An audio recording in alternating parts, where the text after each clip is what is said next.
Welcome back, সকলকে স্বাগত horror 2.0 23 number এপিসোডে। সঙ্গে আমি আছি সৌমিক। আমার নাম রবি রায়হান।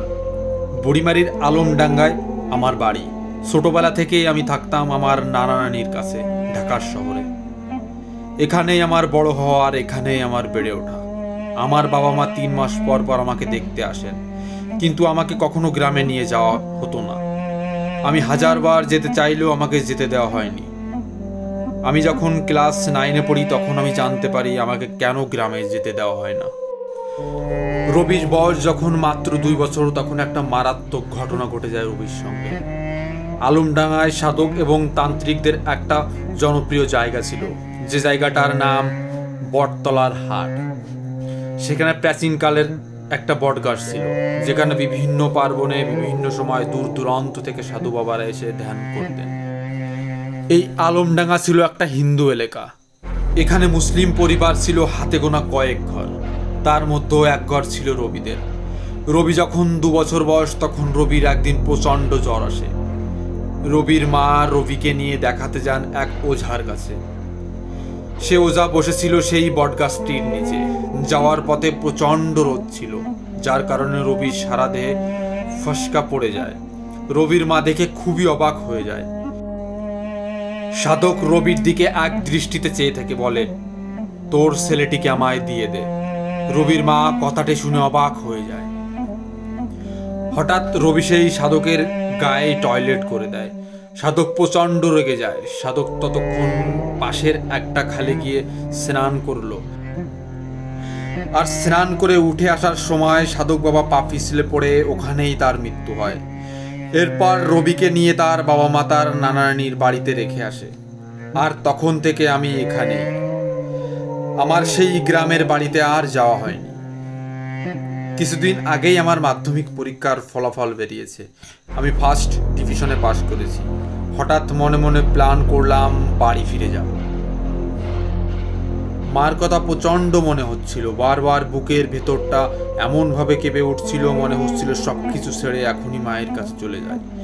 গ্রামের প্রতি সত্যি আমার খুবই মায়া ছিল, কিন্তু এসব অন্ধবিশ্বাস আর কুসংস্কারের জন্য বাবা মার কাছ থেকে এতদিনে আমাকে দূরে থাকতে হয়েছে। নানা নানিকে বললে হয়তো আমাকে যেতে দেওয়া হবে না, তাই না বলেই রওনা হলাম বাড়ির উদ্দেশ্যে। আর ঘটনার শুরু এখান থেকে।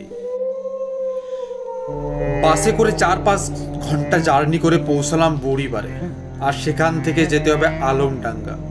কিছুই তো চিনি না, যতদূর জানি শুধু নামটুকু মনে আছে। বাস থেকে নেমেই রিক্সা নিলাম, বললাম আলমডাঙ্গা যাব। লোকটা শুনে তো কপাল মাথায়, রিক্সা নাকি অত দূর যায় না। আমি ভাবলাম এ আবার কোথায় ভাই। অনেকক্ষণ যাওয়ার পর আমি দেখলাম রাস্তা শেষ, এখন অনেকটা দূর পায়ে হেঁটে যেতে হবে। সবথেকে অদ্ভুত মনে হচ্ছিল,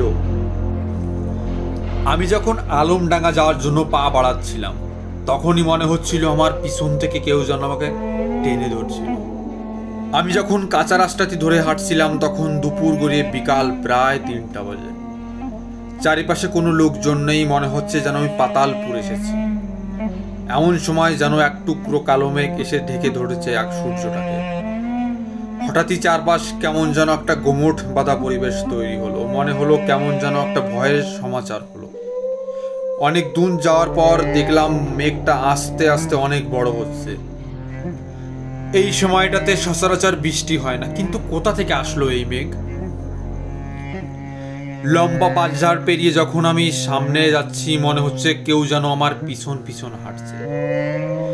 এমন কিছু যেন কোনো এক অশরীরী, এমন কিছু যা শুধু অনুভব করা যায়। পথ ঘাটে মানুষের সংখ্যা খুবই কম ছিল। একটা লোককে জিজ্ঞাসা করলাম আলমডাঙ্গা কোন দিকে।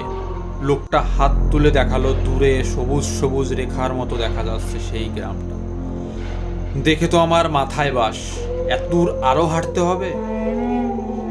কখনো কাঁচা রাস্তা, কখনো বা ইটের রাস্তা। রাস্তা বেয়ে চলছি আর চারিপাশটা যেন অন্ধকার নেমে আসছে। বেশ খানিকটা যাওয়ার পর আজান শুনতে পেলাম। তখন প্রায় সন্ধ্যা ঘুরে এসেছে। তখন চারপাশটা যেন অন্ধকার। আমি একা একা সেই রাস্তা ধরে হাঁটছি। আমি যখন আলমডাঙ্গার সেই খালের পাড়ে এসে দাঁড়ালাম। সেখান থেকে আমাদের বাড়িটা স্পষ্ট দেখা যেত। আমি আবছা অন্ধকারে আমি দেখতে পেলাম আমাদের বাড়িটা। এত বড় খালের উপর পাতলা একটা বাঁশের সাঁকো, কি করে পার হব? এদিকে সাঁতারও জানি না। আমি চারিদিকে তাকিয়ে দেখলাম নৌকা দেখা যায় কিনা। অদ্ভুত বিষয়, বাবা মার মুখে শুনেছিলাম এখানে নাকি অনেক নৌকা থাকে, কিন্তু এখন একটাও নেই।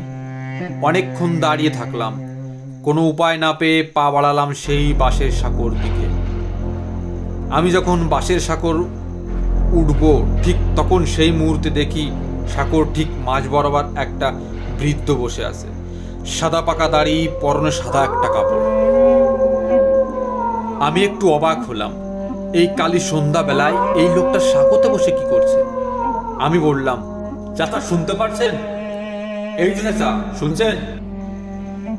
চাচা যেন আমার কথার কোনো খেয়াল করছে না। তিনি যেন এক মনে খালের পানির দিকে চেয়ে আছে। তখন খালের পানির ঠিক মাঝখানটিতে পানি বুদবুদ করে উপরে উঠছে। এমন তো হওয়ার কথা নয়। আমি আবারও বললাম, আপনি কি এপারে আসবেন? আমি একটু ওপারে যেতাম। এবার লোকটি আস্তে আস্তে আমার দিকে তাকালো।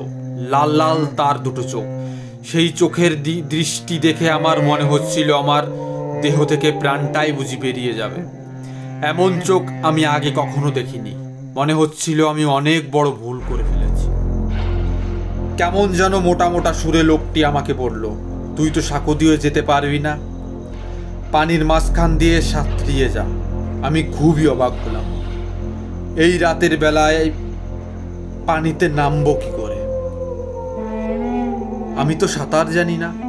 লোকটা একটু দুলে উঠল, বলল, তোকে পানিতে নামতেই হবে, নাম, পানিতে নাম।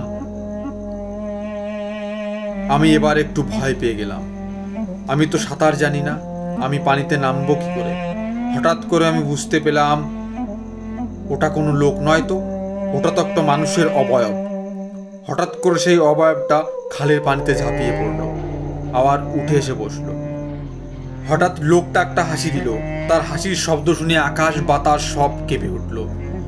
সেই সময় আমার মনে হচ্ছিল এ যাত্রায় আমি বুঝি আর বাঁচব না।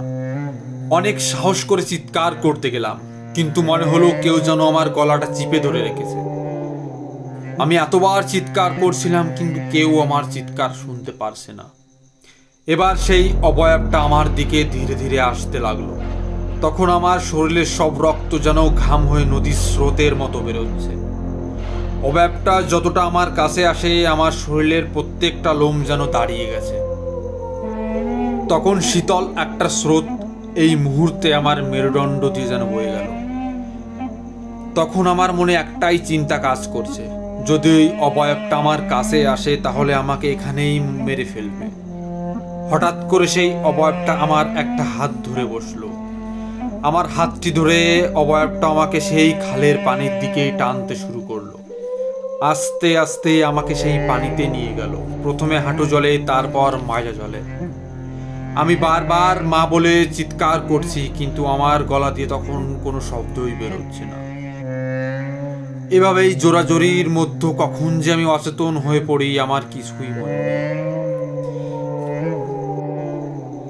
জ্ঞান ফিরতে আমি চোখ খুলে দেখি আমি আমাদেরই উঠানে। গ্রামের যত লোকজন সব চলে এসেছে। আমাকে উঠানে একটা শীতল পাটিতে শুয়ে রাখা হয়েছে, সারা গায়ে কাদা মাখানো।